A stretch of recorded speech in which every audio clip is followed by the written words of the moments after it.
je pense qu'il y avait trois trucs qui étaient vraiment très intéressants. Le premier, c'est de dire que quelque part, un employé heureux va faire un consommateur heureux ou un client heureux. C'est vrai qu'on l'a vu par beaucoup des anecdotes et des partages d'expériences qu'a donné Angélique aujourd'hui. Je pense que la deuxième chose qui était vraiment intéressante, c'est le fait que les communautés en fait qu'elle a pu à la fois identifier mais aussi faire croître, développer et intégrer en fait à l'ADN de l'entreprise étaient vraiment très impressionnantes, parce que c'est aussi quelque chose qui est intéressant dans la mesure où on peut vraiment aller chercher des informations qu'on pourrait difficilement avoir par ailleurs. Et puis enfin,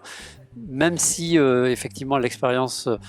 collaborateur elle est importante aussi de la mettre dans l'ADN de l'entreprise, au sens où c'est aussi des process, c'est aussi une automatisation d'un certain nombre de choses que l'on va mettre en place, qui en fait viennent à la fois compléter à la fois l'expérience employée, la façon dont les employés perçoivent en fait l'humanité de l'entreprise, et puis évidemment elles transposent cette humanité avec leurs clients.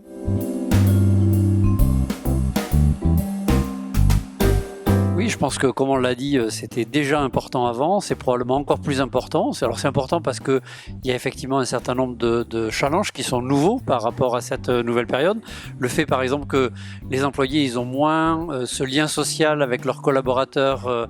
juste à côté d'eux dans l'entreprise. Et là aussi, Angélique le mentionnait très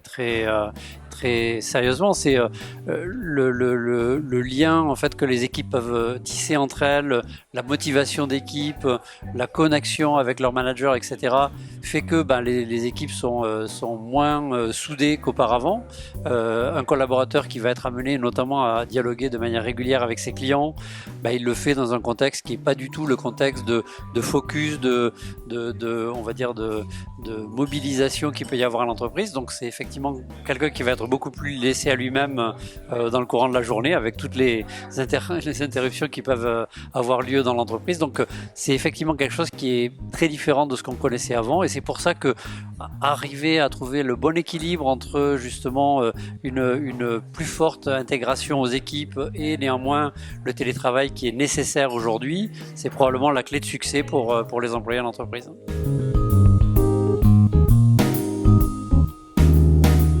Oui, à la fois parce que ce sont évidemment les employés qui vont